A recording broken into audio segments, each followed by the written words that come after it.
Welcome, Motherland community. Thank you for joining us today. Please hit the subscribe, like, and share. Thank you very much.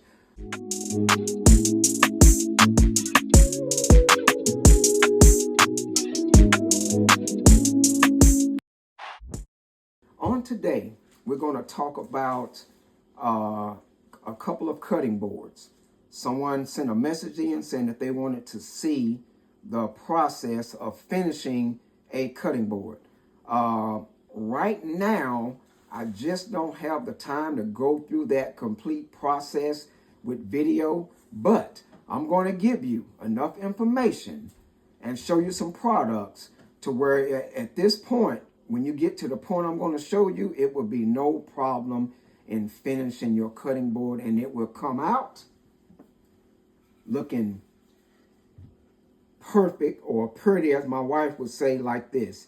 This is one of the very first boards that I made. It's an end grain.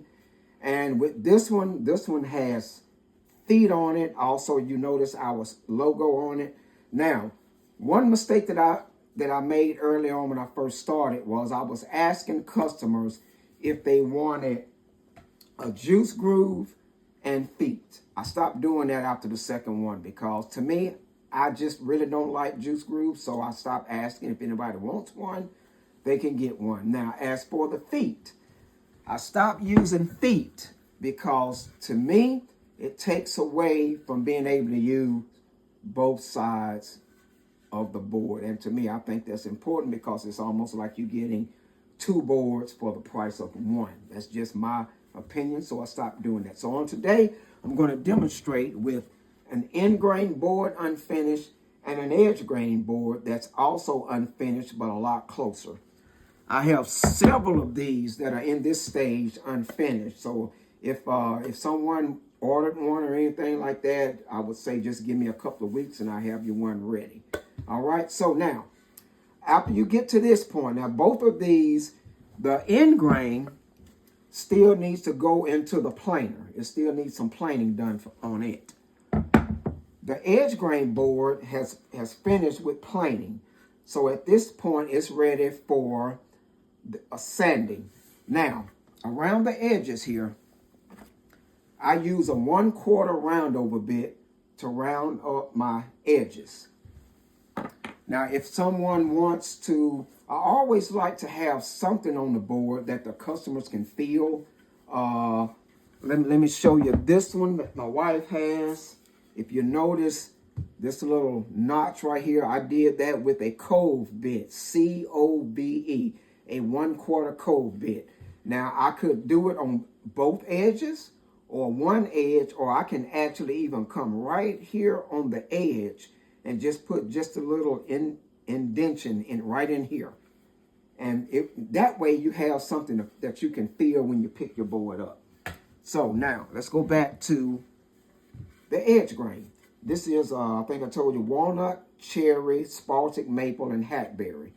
Now, once you start sanding, always start with a heavy grit, like a 40 grit, and just sand it all over, edges, especially on your front and back.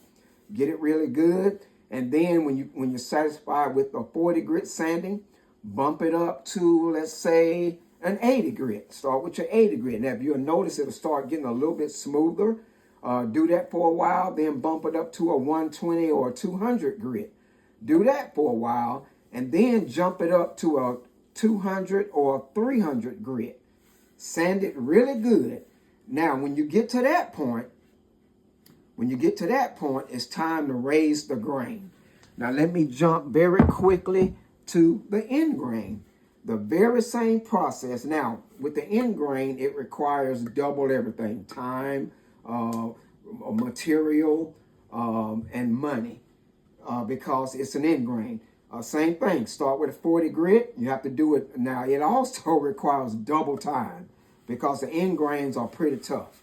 So double time with the 40 grit, double time with the 80 grit, double time with the 120, 200 grit. When you get to your 300 grit, double time. Now, once you got to the 300 grit, you got both of them at 300, it's time for the fun part, the tricky part, and a very important step.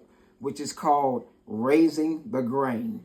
Now, for that to be done, simply what you do, you take your board, you either run it over your sink, get it nice and wet, or you dip it in water, get it good and wet. Now, once you've done that, you have to let it sit up overnight to completely let all the water out. I use these. They're called painters. Painters use these to hold their products up or items up off the table or whatever, so that nothing is touching. You don't want anything touching this while it's trying to dry out. You can use something like a book holder or whatever, or even a double screen, long as it's not touching the surface where it can dry out really good overnight. Now, when you go back to your board, you will notice that that nice smooth sanding job that you put on it is no longer nice and smooth. It's kind of rough feeling. That's good. That means that you have succeeded in one important part, which is called raising the grain. Once you do that, now you start going up to higher sanding grits. Go up to a 400, 600. I even started experimenting with a 1,000 grit. I mean, that thing felt like glass. But once you're satisfied, you don't have to go all the way up to 1,000. You don't have to go up to an 800. You can actually stop at 600. But once if you end it with 300 before raising the grain, you can come back to the 300. And then on your final sanding job, you can go up to 600 to be your final sand. And it will be nice and slick all over. And then at that point, you're ready for the oil bath. I'm going to jump into the end grain because the same process, your 40 grit, 80 grit, 120, 300, the same thing. When you do your water bath, now the end grain, when you do your water bath, I mean, it's because these things are thirsty. They are very thirsty. So they will suck that water up pretty good. So let it stay under there just, I don't know, a few seconds longer, just to make sure it's good and soaked. Same process.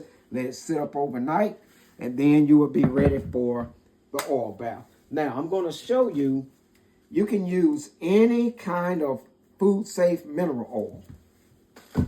These are some of the products that I use. This is called Booze. To me, this is top of the line. This is Booze Mystery Oil. It is really, really good. And this is Booze Board Cream. These are to help keep your board looking nice, like my wife's. Also,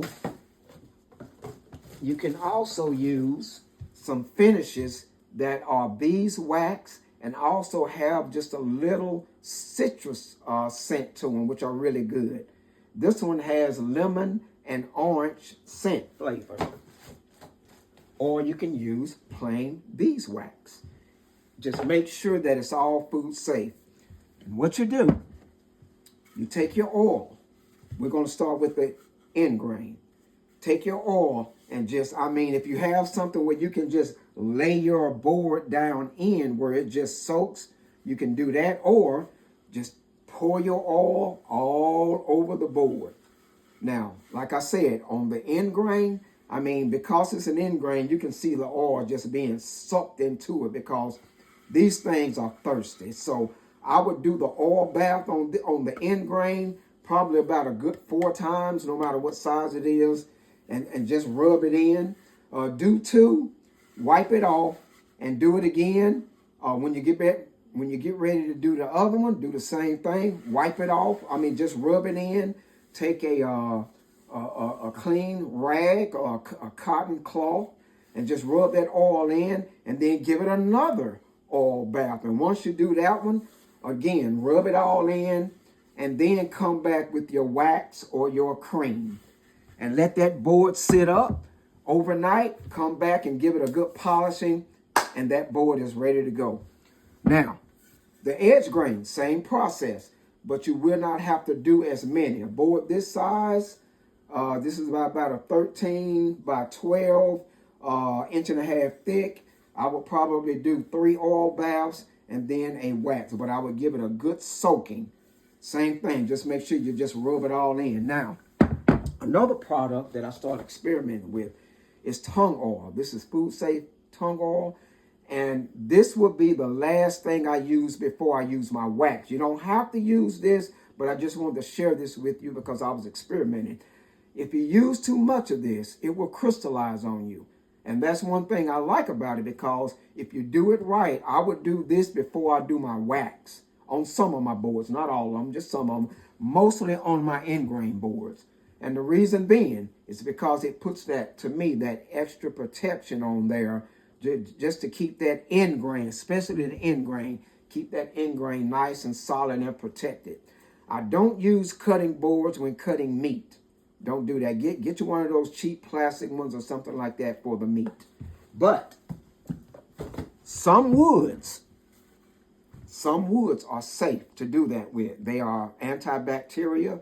Walnut and cherry, if I'm not mistaken, are like that. So, but I prefer not to use the meat on my boards. So once you do that, got your oil bath all done, you've polished your board, and now you have a nice cutting board. This is also an end grain, what all the chefs are after. Thank you for joining us today, and please message us. Let us know how this process worked for you. Thank you. Have a blessed day.